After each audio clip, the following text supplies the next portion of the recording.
La saison d'hiver qui se termine sera une bonne saison. Grâce à l'Observatoire économique de montagne que nous avons créé en 2008 et qui interroge un panel représentatif des magasins de sport en montagne, nous pouvons dire qu'au 14 avril 2013, la progression globale de chiffre d'affaires dans notre secteur d'activité est de l'ordre de 6%. Par activité, nous enregistrons une hausse de 6,5% pour la location de matériel et 5,5% pour le négoce. Cette tendance connaît bien évident des nuances selon les secteurs géographiques ou les magasins. Nous annonçons une croissance pour tous les massifs, 5% pour les Alpes du Nord, 6% pour les Alpes du Sud, 4% pour les Pyrénées, 10% pour le Massif central, les Vosges, le Jura. Constat de l'enneigement général partout, et tant mieux, car il nous prépare la clientèle de demain, puisque vous le savez, la périphérie est importante pour permettre aux nouvelles générations de goûter au plaisir inoubliable des sports de glisse.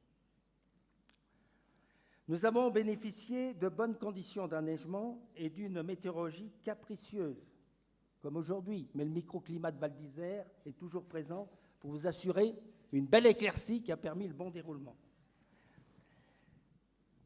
L'activité marchande au détriment d'autres activités en station, je pense notamment aux remontées mécaniques ou à la restauration d'altitude qui inévitablement a été pénalisée par les conditions atmosphériques capricieuses. Nous avons progressé de 3,5 en 2012, nous progresserons de 6% en 2013, mais que la fin de saison est difficile.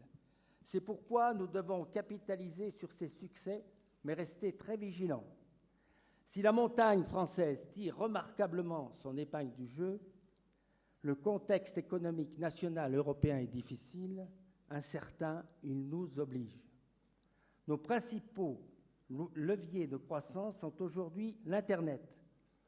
En l'espace de 10 ans, les réservations sur Internet ont gagné 10 points et représentent aujourd'hui 30% des locations. L'Internet est l'international avec des marchés en dehors de la zone euro, britanniques, scandinaves, russes et des niches de clientèle sur des pays à forte valeur ajoutée pour les grandes stations internationales comme l'Afrique du Sud, l'Australie ou la Turquie. Ceci dit, nous devons nous interroger sur la fréquentation et la consommation de la clientèle française, sur le gain significatif des stations suisses, autrichiennes et sur notre propre marché domestique. Quelle que soit l'origine de nos clients, nous devons être exemplaires sur la qualité du service. Le prix de la location de matériel en France, le mode d'équipement privilégié, est le plus économique et le plus bas au monde, puisque nous avons été précurseurs il y a plus de 45 ans. Mais il doit être accompagné d'un service irréprochable. C'est pourquoi nous avons lancé ici l'engagement qualité du service de location, un label sur la sécurité et l'hygiène, l'information client, la qualité des offres et des personnels, la responsabilité sociale et environnementale. Tous nos clients ont besoin de reconnaissance. La confiance de nos clients, c'est la garantie de la pérennité de nos entreprises et c'est notre ADN fort. Pour conclure, je ne peux pas m'empêcher, nous sommes montagnards et européens, je profite des élus présents dans la salle, nous subissons l'évolution de l'environnement réglementaire et législatif, la remise en cause du dispositif TEPA sur les heures supplémentaires, le forfait social relevé, l'augmentation des charges patronales, l'intégration des dividendes dans l'assiette de l'impôt sur le revenu, le découpage du calendrier des vacances scolaires, autant de décisions qui fragiliseront nos entreprises, nos capacités d'initiative et d'innovation. C'est pourquoi je vous fais un appel pressant aujourd'hui.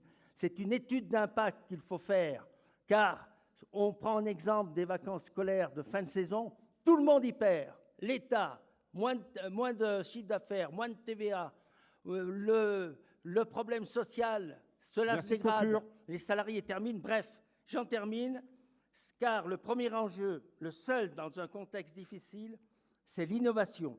une innovation réelle pour le consommateur. Et il s'avère que la confirmation de la location est un terme bien précis. Si aujourd'hui elle progresse, c'est parce qu'elle a un sens. Elle amène une consommation réelle, une adaptation là où le manteau-neigeux est le meilleur, l'adaptation du matériel par notre savoir-faire, et enfin aussi sur l'environnement, puisqu'il diminue les dépenses d'énergie, puisqu'il y a transmission du matériel. Donc là, il y a une réponse aussi environnementale. J'ai une certitude, toute notre filière doit se mobiliser, car la réussite est toujours collective, surtout en montagne.